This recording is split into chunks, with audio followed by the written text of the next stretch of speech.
Salut à tous et bienvenue pour votre nouveau numéro du Journal des Sports.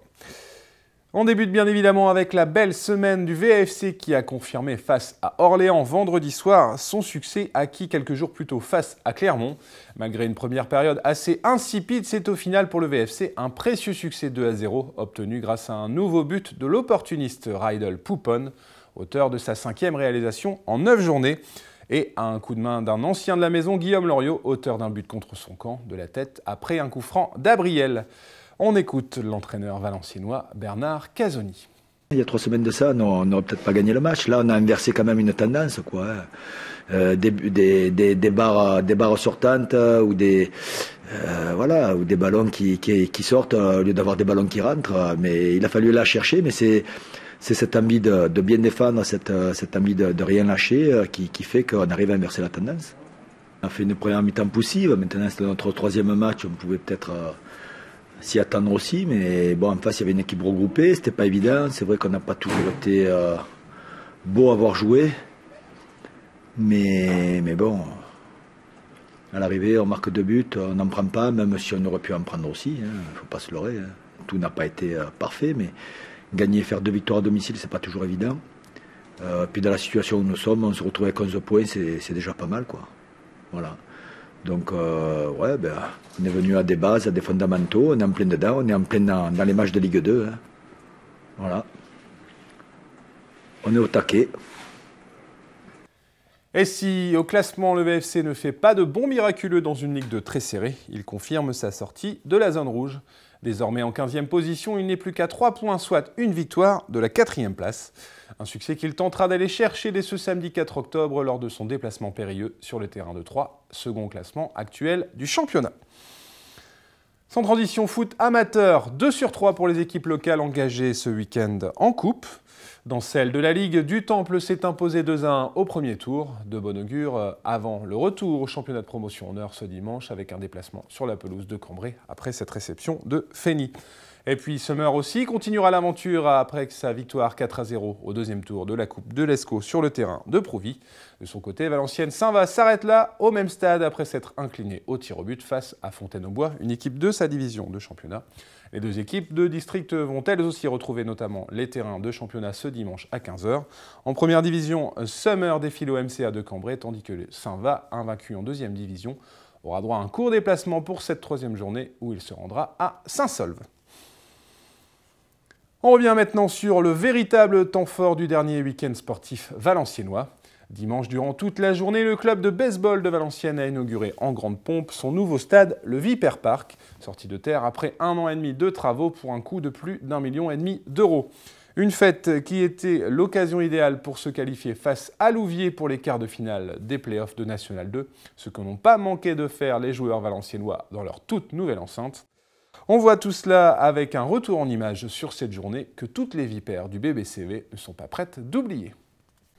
Ce dimanche 28 septembre restera à tout jamais gravé dans le marbre pour le baseball club valenciennois. Après plus d'1 an et demi de travaux, son terrain, le Viper Park, est enfin sorti de terre pour être inauguré dimanche dernier en grande pompe avec de nombreux élus et un public venu en nombre. Le stade à peine officiellement livré, le président du BBCV savourait l'instant tout en pensant déjà à l'avenir d'un club qui compte bien augmenter son capital de licencié. Mark Williamson. Déjà, la grande nouvelle, c'est qu'on embauche un salarié à 20 heures par semaine à partir du mois prochain, à partir du mois d'octobre, donc là, la semaine prochaine. Il va simplement nous aider à développer le club. C'est ça qui est important. Aujourd'hui, moi, ce que je veux, c'est monter en licencié. On est une centaine. Il faut qu'on, d'ici 2-3 ans, il faut qu'on soit 200. C'est important, si on veut faire de la qualité, il faut d'abord du nom. Et passé la cérémonie d'inauguration, il y a bien eu un match, et même 2, puisque Valenciennes recevait Louviers en match aller-retour, avec en ligne de mire une qualification pour les playoffs de National 2. L'émotion était donc toute particulière pour les joueurs qui ont foulé pour la première fois le Viper Park en compétition officielle. L'ex-président, aujourd'hui redevenu simple joueur, Jérôme Feneuil, raconte une entrée sur le terrain mémorable. Il faut avouer que ça fait à peu près 5 ans qu'on joue à l'extérieur. Alors à la maison, à l'extérieur, au moins 1h30 d'ici, donc d'habitude on n'a jamais de supporters. Alors aujourd'hui, voir tous ces gens, notre famille, nos amis, le public, c'est un pur bonheur, le cœur qui bat très très vite. Sur le terrain donc, Valenciennes a obtenu une double victoire, 10-1 puis 15-3. Une jolie cerise sur un gâteau déjà apprécié par tous les connaisseurs, Louis Dupont en tête. Dirigeant, entraîneur mais aussi joueur, le Canadien toujours souriant ne tarissait pas d'éloges sur le nouvel outil qui doit permettre aux Vipers d'aller loin. Parole d'un connaisseur nord-américain. En Amérique du Nord, il n'y aurait aucune honte à jouer sur ça. C'est de niveau, de terrain, de beaucoup de terrain. En Amérique du Nord, surtout dans les ligues plus mineures. Donc ici, on pourra inviter des Nord-Américains sans souci. Maintenant, comme vous regardez derrière, c'est très intense puisque c'est le premier frappeur de l'histoire pour Valenciennes qui est au battant. Voilà. Bon, bah écoutez, je vous laisse sur ça. Au prochain tour des playoffs, les quarts de finale, l'équipe valenciennoise sera opposée à Metz les 4 et 5 octobre au meilleur des 3 rencontres, toutes en déplacement. Entraîné depuis peu, comme vous avez pu le voir dans ce sujet, par Luis Camillo, un ancien professionnel dominicain que nous vous ferons découvrir lors de cette nouvelle saison du JDS, les Vipers viseront une victoire synonyme d'accession en National 1. Étant qu'on est dans les événements sportifs, notez bien celui qui va prendre place à Valenciennes et aux alentours du 2 au 5 octobre, le tournoi européen du volley-ball féminin du Hainaut Volley. Cette 16e édition débutera jeudi soir avec un match entre le Hainaut et le VDK de la Gantoise. Pour cette rencontre de gala, la salle du Hainaut ouvrira ses portes vers 18h45 et une présentation des joueuses se fera avant la rencontre qui débutera à 19h30. Le programme complet de ce tout nouvel Open, l'édito qui regroupe également 4 autres équipes, à savoir Berlin, Bucarest, Oudegem et Nantes, est disponible sur les réseaux sociaux officiels du Hainaut Volley. Notez tout de même que toutes les rencontres sont gratuites pour le public et que les finales auront lieu dimanche toute la journée à Valenciennes. Alors que pourra viser le Hainaut dans ce tournoi? Difficile aujourd'hui de répondre à cette question.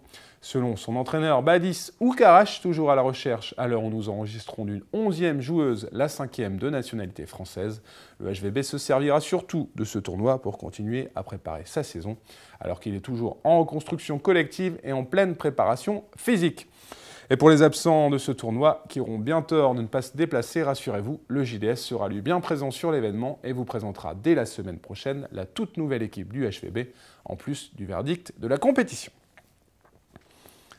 Il est désormais temps d'ouvrir notre page résultats en prenant des nouvelles du Hockey Club de Valenciennes. Et malheureusement, elles ne sont pas bonnes. Le Soleil et les supporters motivés n'auront en effet pas suffi au HCV. Dans le duel des mal classés de l'élite qui l'opposait à Lyon, Valenciennes s'est incliné 3-5 sur son terrain. Rapidement mené 2-0, le HCV est revenu avant de craquer juste avant la mi-temps et de montrer de nouvelles failles au retour des vestiaires. Avec 3 défaites en 3 rencontres, les hockeyeurs sur gazon pointent donc en queue de peloton pour leur retour au plus haut niveau français. L'entraîneur Camille Vanek. Très déçu du résultat, tout simplement. Comme à Wattignies au premier match, on doit prendre des points sur ces 2 matchs-là, donc sur le plan comptable, effectivement, très déçu. Trop fragile derrière, trop fragile aussi devant, finalement. Les milieux de terrain ont couvert un gros terrain, j'en suis très très satisfait. Leur orientation du jeu est bonne. Contre derrière, si on a un petit relâchement, c'est but. Et devant, il faut trop d'occasions pour espérer marquer. Voilà. Il faut vraiment encore travailler, des détails de marquage, de coups arrêtés.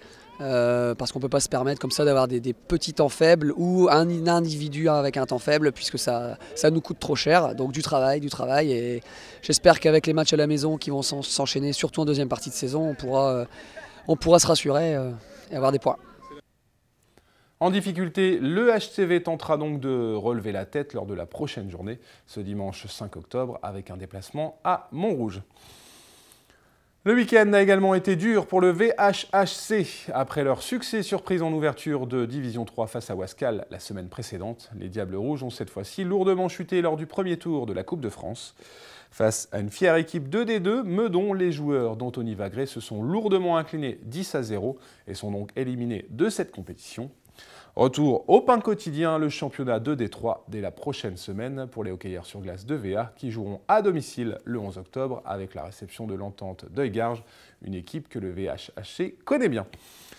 Et décidément, les week-ends se suivent et ne se ressemblent pas pour nos équipes valenciennoises.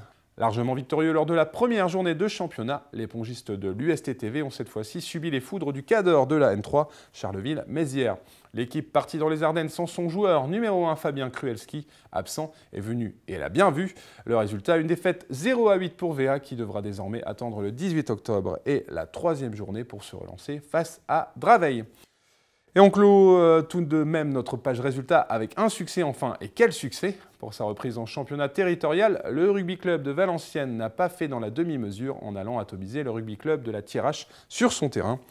Au final, une victoire 50-0 et une première place provisoire au classement à confirmer dès ce dimanche 5 à domicile avec la réception des Ardennais de JV à 15 h au stade Pierre Carousse. Le verdict, bien évidemment, dans votre prochaine édition. Voilà, c'est la fin de votre journal des sports. Merci de l'avoir suivi. Très bonnes semaines à toutes et à tous. Bye bye.